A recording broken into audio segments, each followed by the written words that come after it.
नमस्कार। बहुत स्वागत है आप सभी दर्शकों का मकर राशि के लिए जनवरी 2026 राशिफल के इस वीडियो में। सबसे पहले मैं आप सभी दर्शकों को नव वर्ष 2026 की बहुत बहुत शुभकामनाएं देता हूं। आने वाला वर्ष आपके लिए मंगलमय हो, शुभ हो और आप स्वस्थ रहें, प्रसन्न रहें और अपने मनोवांछित लक्ष्य को पूरा करें। ये 1 जनवरी 2026 की मकर राशि की कुंडली है आपके सामने और आप जैसा देख पा रहे हैं कि आपके लग्न के स्वामी हैं शनिदेव और शनिदेव का गोचर कुंडली के तीसरे भाव में है। कुंडली का 12वां भाव जो कि त्रिक भाव कहा जाता है, बेहद ख़राब भाव माना जाता है, उस भाव में वर्ष की शुरुआत में ही 1 जनवरी से ही चार ग्रहों का गोचर 12वें भाव में होगा और इन पर शनि की दृष्टि भी पड़ेगी। सबसे सोचने वाली बात है कि चारों ही प्लेनेट शनि की 10वीं दृष्टि से पीड़ित होंगे। सूर्यदेव 14 जनवरी तक 12वें भाव में रहेंगे। इसके बाद राशि परिवर्तन करके लग्न में आ जाएंगे। मंगल 16 जनवरी को लग्न में आ जाएंगे। बुध 17 जनवरी को लग्न में आ जाएंगे और शुक्र भी 13 जनवरी को लग्न में आ जाएंगे। यानी 13 जनवरी के बाद चार ग्रहों का राशि परिवर्तन होगा और चारों ही ग्रह राशि परिवर्तन करके आपके लग्न में आ जाएंगे। वो 4 महत्वपूर्ण ग्रह सूर्य, बुध, शुक्र और मंगल जो 12वें भाव में गोचर कर रहे हैं, वो 13 जनवरी से लेकर के 17 जनवरी के बीच लग्न में आ जाएंगे, शनि की दृष्टि से बाहर आ जाएंगे।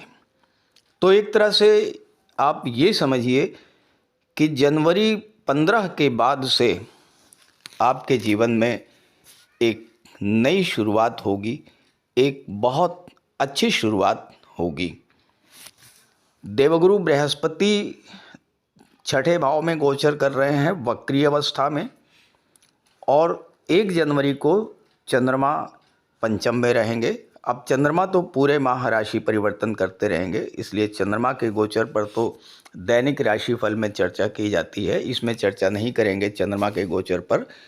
लेकिन बाकी जो गुरु और केतु, गुरु बैठे हैं 6वें भाव में और केतु बैठे हैं 8वें भाव में। चलिए अब इसी ग्रह गोचर के आधार पर चर्चा करते हैं कि जनवरी 2026 आपके लिए किन किन खुशियों की सौगात लेकर के आ रहा है। आपका स्वास्थ्य कैसा रहेगा, आर्थिक स्थिति कैसी रहेगी, भाग्य, कैरियर, बिजनेस, प्रेम, प्यार, वैवाहिक जीवन, शिक्षा, इन सब बातों पर चर्चा करेंगे। अब देखिए, पहली बात कर लेते हैं आपके स्वास्थ्य के बारे में।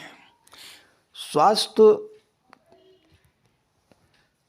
लग्न से देखा जाता है और 12वां भाव जो होता है ये होता है अस्पताल का। बुध, सूर्य, शुक्र और मंगल ये चारों ही ग्रहों की दृष्टि 6ठे भाव पर पड़ेगी जो कि रोगों का भाव होता है और यहाँ पर सूर्य के प्रभाव से बुध, शुक्र और मंगल तीनों ही ग्रह अस्त अवस्था में हैं। तो 15 जनवरी तक तो आपको स्वास्थ्य को लेकर के बहुत ज़्यादा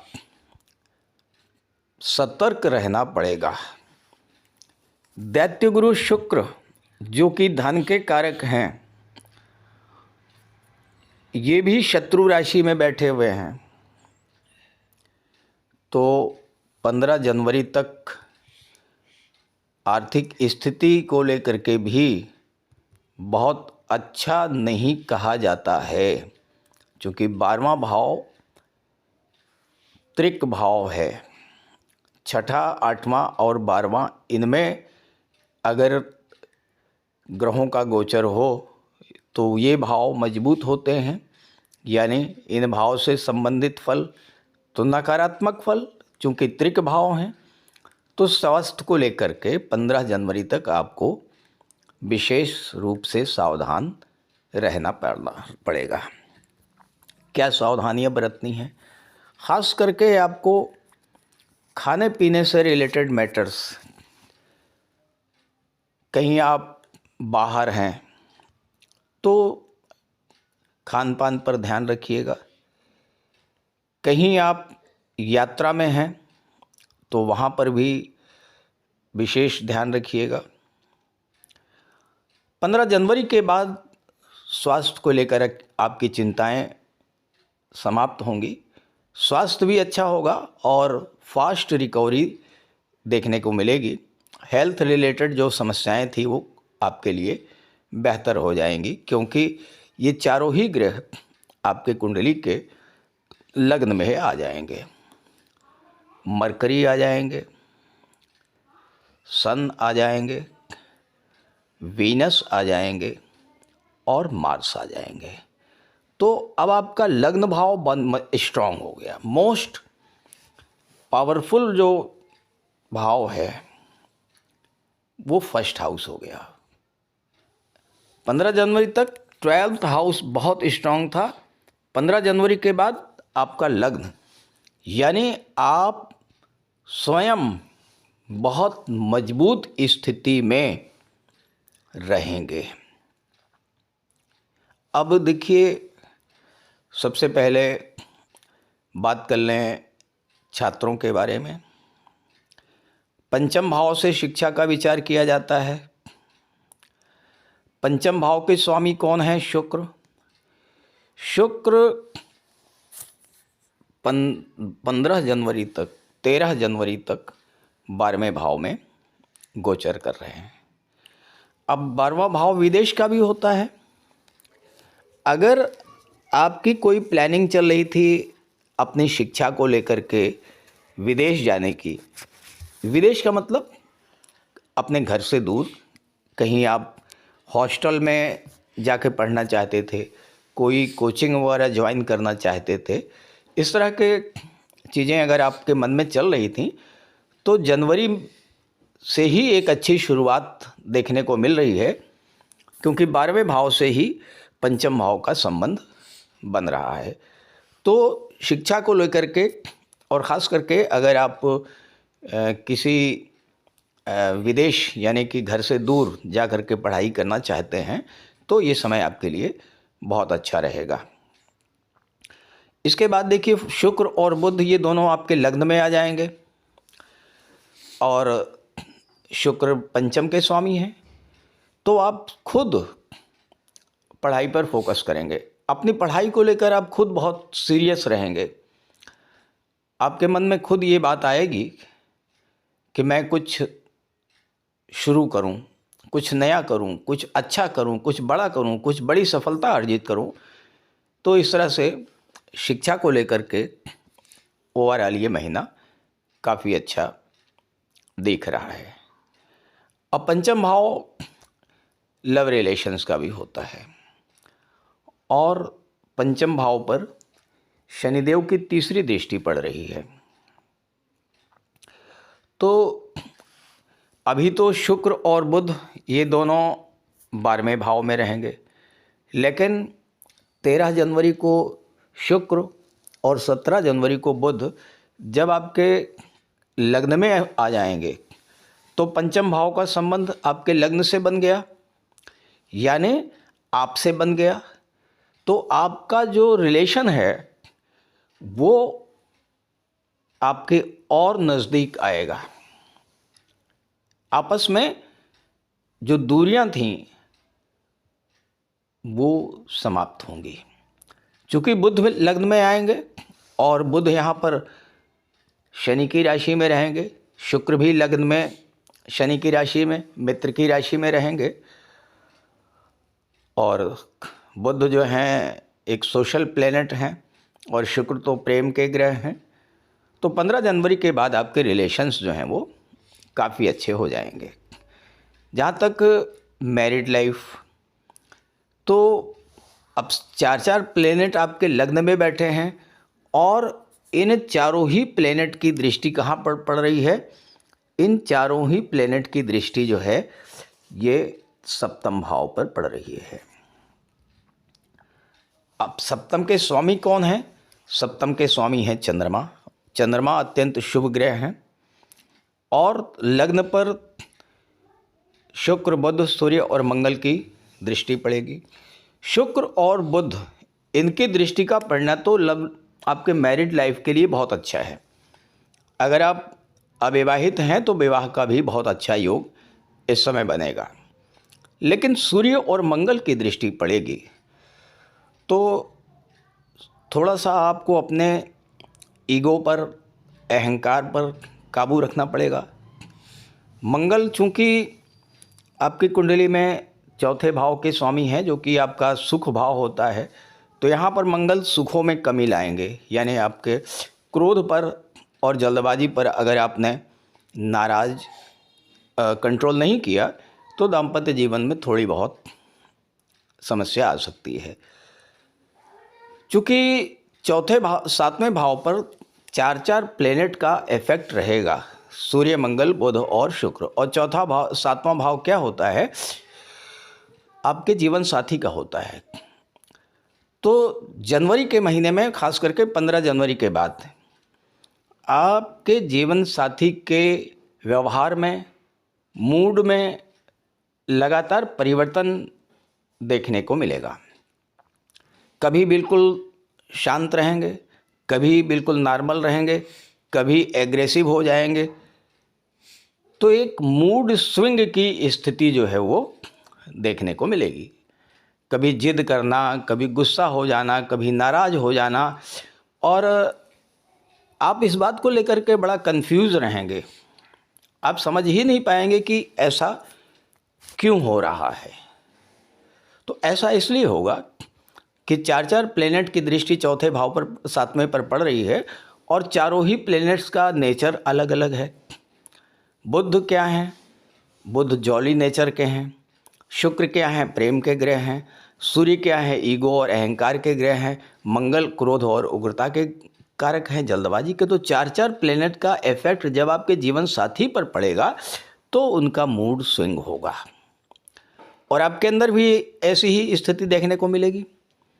तो बेहतर यह है कि जनवरी में, 15 जनवरी के बाद थोड़ा सा अपने गुस्से पर आप भी कंट्रोल करें, और अगर आपके जीवन साथी को क्रोध आ रहा है तो आप शांत रहिए और बैठ करके उनकी बात को पूरी तरह से सुनिए। अब आप देखिए, मकर राशि है आपकी। मकर राशि और थोड़ा इमोशनल राशि है। बहुत जल्दी से आप नेगेटिव सोचने लगते हैं, बहुत जल्दी से आप हर्ट हो जाते हैं, तो इसका ध्यान रखना होता है। अब आइए बात करते हैं कि आपका कैरियर, बिजनेस और आपका भाग्य। ठीक है, तो देखिए, नवम भाव आपके भाग्य को दर्शाता है। नवम भाव में कन्या राशि है। कन्या राशि बुध की राशि है। यहाँ पर 6 का अंक लिखा है, यानी कन्या राशि हो गई। कन्या राशि किसकी राशि है? बुध की राशि है। और बुध कहाँ बैठे हैं? आपके लग्न में बैठे हैं। लेकिन कब? बुध 17 जनवरी को लग्न में आएंगे। 17 जनवरी से पहले क्या है? बुध 12वें भाव में रहेंगे। तो 17 जनवरी के बाद तो भाग्य का फुल सपोर्ट आपको मिलेगा ही। लेकिन एक अच्छी बात ये रहेगी कि बुध जब 12वें भाव में 17 जनवरी तक रहेंगे, तो चूंकि नवम भाव उच्च शिक्षा का भी होता है और 12वां भाव विदेश का होता है, तो 17 जनवरी तक जो बच्चे उच्च शिक्षा के लिए विदेश जाना चाहते हैं उनके लिए समय बेहद अनुकूल रहेगा। हालांकि पिता से थोड़ी मतभेद की स्थिति भी बन सकती है। पिता के स्वास्थ्य को लेकर के भी आपकी चिंता बढ़ सकती है। पिता के स्वास्थ्य का भी आपको 17 जनवरी तक ध्यान रखना होगा। लेकिन उसके बाद जब बुध आपके लग्न में आ जाएंगे तो स्थितियां जो हैं आपके कंट्रोल में हो जाएंगी, क्योंकि नवम का संबंध जो है वो आपके लग्न से बन रहा है। तो भाग्य का साथ आपको 17 जनवरी से मिलना शुरू हो जाएगा। एक ये तो बात हो गई भाग्य की। अब मंगल भी आपके लग्न में आ गए, तो मंगल तो आपके एनर्जी के कारक हैं, ऊर्जा के कारक हैं, और सूर्य हैं। सूर्य आपके कॉन्फिडेंस लेवल को बढ़ाएंगे। सूर्य और मंगल ये दोनों आपके अंदर लीडरशिप की क्वालिटी को डेवलप करेंगे। सूर्य और मंगल ये दो ऐसे प्लेनेट हैं, जब लग्न में आ जाएं तो ऐसे जातक के लिए कोई भी ऐसा कार्य नहीं है जो असंभव हो, क्योंकि सूर्य ग्रहों के राजा हैं और मंगल ग्रहों के सेनापति कहे जाते हैं। बुध आपकी बुद्धि के कारक हैं, और वीनस, शुक्र, ये चार चार प्लेनेट। यहाँ पर बुध शुक्र का लक्ष्मी नारायण योग भी बनेगा। तो इन चारों का इफेक्ट जब आपके अंदर होगा तो ये आपके करियर पॉइंट ऑफ व्यू से बहुत अच्छा रहने वाला है। शनि आपके 3रे भाव में बैठे हैं, और 3रा भाव ट्रेवल्स का होता है। हालांकि शनि अंश बल से ज़्यादा मजबूत नहीं है, केवल 1 डिग्री हैं, लेकिन इस समय चूँकि शनि आपके लग्नेश भी हैं और धन भाव के भी स्वामी हैं, तो पैसा आपको मिलेगा, लेकिन कैसे मिलेगा? टूर एंड ट्रेवल के माध्यम से मिलेगा। यात्राएं आपको करनी पड़ेंगी, चाहे ऑफिशियल टूर हो, बिजनेस टूर हो, मार्केटिंग करनी पड़ेगी, मीटिंग्स अटेंड करनी पड़ेगी। इस तरह की चीज़ें आपके जीवन में जनवरी में होने जा रही हैं।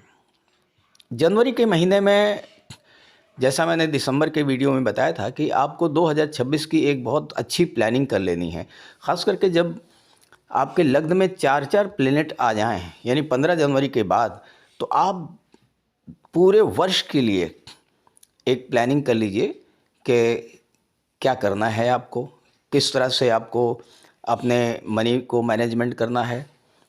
जॉब मैनेजमेंट, मनी मैनेजमेंट और फैमिली मैनेजमेंट, इन तीनों पर आपको विशेष फोकस करके चलना पड़ेगा। 2025 में हो सकता है कि आर्थिक दृष्टिकोण से आपको बहुत ज़्यादा संघर्ष झेलना पड़ा हो, लेकिन 2026 में इन स्थितियों में सुधार देखने को मिलेगा, क्योंकि धन के कारक शुक्र हैं, और शुक्र जो हैं जनवरी के महीने में 15 जनवरी के बाद अच्छी स्थिति में आ जाएंगे, आपके लग्न में आएंगे, फिर धन भाव में रहेंगे, फिर 3रे में, फिर 4थे में, फिर 5वें में। तो शुक्र का गोचर ओवरऑल जो है आपके लिए काफ़ी अच्छा रहेगा। बस 6ठे भाव में और 8वें भाव में जब आएंगे तब थोड़ा सा जो है सावधान रहना है। तो कुल मिलाकर के 15 जनवरी तक थोड़ा सा आपको सावधानी बरतनी है। जो अपेक्षित परिणाम हैं, जो आप पाना चाहते हैं, वो 15 जनवरी तक तो नहीं मिल पाएंगे, लेकिन उसके बाद 15 जनवरी के बाद आप देखिएगा कि काफ़ी कुछ अच्छा परिणाम आपको देखने को मिलेगा। ज़्यादा से ज़्यादा अच्छा रिज़ल्ट आपको मिले। आपके लग्न में सूर्य और मंगल आएंगे, तो आप सबसे पहली बात तो ये है कि सूर्यदेव की आराधना करते रहिएगा, सूर्यदेव को जल अर्पित करिएगा, और बजरंगबली की आराधना कीजिए, हनुमान चालीसा का पाठ करते रहिएगा। तो एक अच्छी शुरुआत आपको जनवरी से ही देखने को मिलेगी। तो ये वीडियो, ये जानकारी अपने साथियों और मित्रों को ज़रूर शेयर कीजिएगा। दूसरी महत्वपूर्ण बात कि मैंने अपना व्हाट्सअप नंबर दे दिया है इसी वीडियो के डिस्क्रिप्शन बॉक्स में। अगर आप मुझसे संपर्क करना चाहते हैं तो उस नंबर पर कॉल कर सकते हैं, व्हाट्सअप कर सकते हैं। लेकिन इसके अलावा कमेंट बॉक्स में किसी भी दिए गए नंबर पर कांटेक्ट मत कीजिएगा। कोई व्यक्ति किसी दूसरे नंबर से आपसे कांटेक्ट करता है तो भी आप सावधान रहिएगा, it may be A scam. इसलिए जो नंबर डिस्क्रिप्शन बॉक्स में दिया है उसी नंबर पर आपको कांटेक्ट करना है। और एक बार मैं अपना नंबर फिर से लिख दे रहा हूँ, आप यहाँ से इस नंबर को नोट कर लीजिए, 9058144128। ये मेरा व्हाट्सअप नंबर है, इसी पर आप कांटेक्ट कीजिएगा। नमस्कार।